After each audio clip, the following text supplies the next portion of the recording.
Hi, நம்ம இன்றைக்கி இந்த வீடியோவில் ஆட்டு குடல் கறி வந்து எப்படி செய்கிறதுன்னு சொல்லி தான் இந்த வீடியோவில் பார்க்க போகிறோம். ஸோ அதுக்கு வந்து ஃபர்ஸ்ட்டு 1 கிலோ அளவுக்கு ஆட்டு குடல் கறி எடுத்து தனியாக வாஷ் பண்ணி எடுத்து வச்சுக்கோங்க. இப்போ சுத்தமாக வந்து வாஷ் பண்ணி வச்சுருக்க ஆட்டு குடல் கறியை எடுத்து இந்த குக்கரில் வந்து போட்டுட்டு 1 டேபிள் ஸ்பூன் அளவுக்கு வந்து இஞ்சி போட்டுக்கலாம், 1 டேபிள் ஸ்பூன் பூண்டு வந்து போட்டுக்கோங்க. அதுக்கடுத்ததாக வந்து கொஞ்சமாக மஞ்சத்தூள் வந்து ஆட் பண்ணிவிட்டு தேவையான அளவுக்கு கொஞ்சமாக வந்து தண்ணி ஊற்றிக்கோங்க. அதுக்கப்புறமா கொஞ்சமாக உப்பு போட்டுட்டு 3 விசில் வந்து விட்டுக்கலாம். இப்போ ஆட்டு குடல் கறி வந்து செய்யறதுக்கு என்னென்ன தேவையான பொருட்கள் வேணும் அப்படின்னு சொல்லி பார்த்துக்கலாம். 3 பெரிய வெங்காயம் வந்து நீளமாக நறுக்கி எடுத்து வச்சுக்கோங்க. அதுக்கப்புறமா வந்து 2 தக்காளி, கொஞ்சமாக வந்து கருவேப்பில், அதுக்கப்புறமா 1 டேபிள் ஸ்பூன் அளவுக்கு வந்து மிளகாய்த்தூள், 3 டேபிள் ஸ்பூன் அளவுக்கு வந்து மட்டன் மசாலா, 1 டேபிள் ஸ்பூன் அளவுக்கு வந்து மல்லித்தூள் வந்து எடுத்து வச்சுக்கலாம். ஸோ இதுதான் வந்து தேவையான பொருட்கள். அடுத்ததான் நம்ம ரெடி பண்ண போகிற மசாலாவில் வந்து தேங்காய் வந்து அரைச்சி ஊற்றணும். அதுக்கு வந்து 1/4 மூடி தேங்காய் எடுத்துக்கலாம். அதில் வந்து 1 டேபிள் ஸ்பூன் அளவுக்கு வந்து கசகசா, 1 டேபிள் ஸ்பூன் அளவுக்கு சோம்பு, கொஞ்சமாக வந்து பட்டையை எடுத்துகிட்டு 2 ஏலக்காய், 2 கிராம்பு வந்து போட்டுட்டு இதை வந்து ஒரு ஜாரில் போட்டு நல்லா பேஸ்ட் மாதிரி அரைச்சி தனியாக எடுத்து வச்சுக்கலாம். இப்போ குக்கரில் வந்து 3 விசில் வந்து விட்டுருக்கோம். இப்போ நல்லா வந்து பார்த்தீங்க அப்படின்னா சாஃப்டாக வந்து ஆட்டுக்குடல் கறி வந்து வெந்துருச்சு. இந்த மாதிரி நல்லா வேக வச்சு தனியாக எடுத்து வச்சுக்கணும். இதுக்கப்புறம் தான் நம்ம மசாலா வந்து ரெடி பண்ண போகிறோம். அடுத்ததாக இப்போ மசாலா வந்து ரெடி பண்ணுறதுக்கு ஒரு பேனில் கொஞ்சமாக எண்ணெய் ஊற்றிட்டு இதில் நீளமாக கட் பண்ணியிருக்க வெங்காயத்தை போட்டு நல்லா வந்து லைட்டாக வந்து வதக்கிக்கலாம். இப்போ நல்லா வந்து வதக்குனதுக்கப்புறமா இதில் கொஞ்சமாக வந்து கரி லீஃப் வந்து ஆட் பண்ணிக்கலாம். இப்போ வந்து நான் கருவேப்பிலை வந்து போட்டுட்டேன். இப்போ வந்து கருவேப்பிலை போட்டுட்டு நல்லா வதக்கி எடுத்துக்கோங்க. அதுக்கப்புறமா வந்து 1 டேபிள் ஸ்பூன் அளவுக்கு இஞ்சி, 1 டேபிள் ஸ்பூன் அளவுக்கு பூண்டு வந்து இதில் போட போகிறோம். ஆல்ரெடி வந்து போட்டிருக்கனால உங்களுக்கு வேணும் அப்படின்னா நீங்கள் வந்து போட்டுக்கலாம்.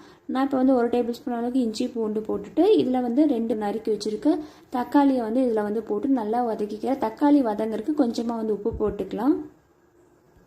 இப்போ வந்து வெங்காயம் தக்காளி நல்லா வதங்கிடுச்சு. இதில் வந்து மல்லித்தூள், மிளகாய்த்தூள், மட்டன் மசாலா எடுத்து வச்சுருக்கிறது வந்து இதில் வந்து போட்டுட்டு நல்லா வந்து ராஸ்மெல் போகிற அளவுக்கு நல்லா வதக்கி எடுத்துக்கலாம்.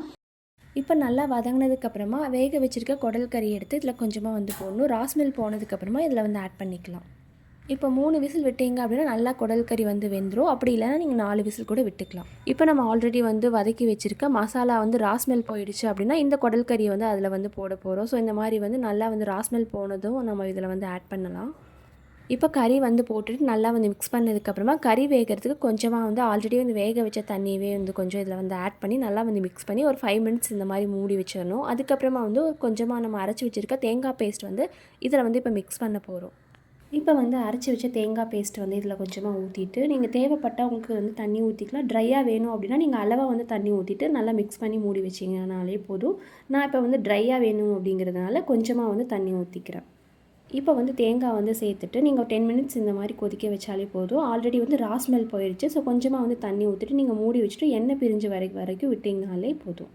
இப்போ எனக்கு தேவையான அளவுக்கு தண்ணி வந்து ஆட் பண்ணிவிட்டேன். உங்களுக்கு வந்து ட்ரையாக வேணும் அப்படின்னா நீங்கள் அளவாக ஊற்றிக்கலாம். இதுவே கிரேவி டைப்பில் வந்து வேணும் அப்படின்னா நீங்கள் கொஞ்சம் தண்ணி வந்து சேர்த்து ஊற்றிட்டு நீங்கள் கொஞ்சம் நேரம் கொதிக்க வைக்கணும். அண்ட் அதே மாதிரி உங்களுக்கு எந்த அளவுக்கு காரம் வேணுமோ அந்தளவுக்கு காரம் வந்து ஃபஸ்ட்டே நீங்கள் வந்து ஆட் பண்ணிக்கணும். அதுக்கப்புறம் போட்டிங்க அப்படின்னா ராஸ்மெல் மாதிரி வந்து வரும். இப்போ வந்து குடல் கறி வந்து ரெடி ஆயிடுச்சு. குடல் கறி வந்து ரெடி ஆயிடுச்சு அப்படின்னா மேலே வந்து எண்ணெய் பிரிஞ்சு வரும். இந்த மாதிரி பிரிஞ்சு வந்தாலே ஆல்மோஸ்ட் வந்து குடல் கறி வந்து ரெடி ஆகிடும். இப்போ மேலே வந்து கொஞ்சமாக வந்து மல்லித்தலை போட்டு நல்லா வந்து மிக்ஸ் பண்ணால் போதும்.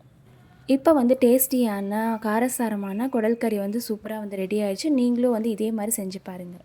அண்ட் உங்களுக்கு வந்து எந்த அளவுக்கு காரம் வேணுமோ அதே மாதிரி உங்களுக்கு தேவையான அளவு வந்து காரம் போட்டுக்கிட்டிங்கனாலே போதும். செம்ம டேஸ்ட்டாக வந்து இருக்கும். ஸோ இதே மாதிரி நீங்களும் வீட்டில் குடல் கறி வந்து செஞ்சு பாருங்கள். இது வந்து சப்பாத்தி, தோசை, இட்லி, ரைஸ் எல்லாத்துக்குமே வச்சு சாப்பிட்றதுக்கு செம்ம டேஸ்டியாக வந்திருக்கும். வீட்டில் நீங்களும் ட்ரை பண்ணி பாருங்கள்.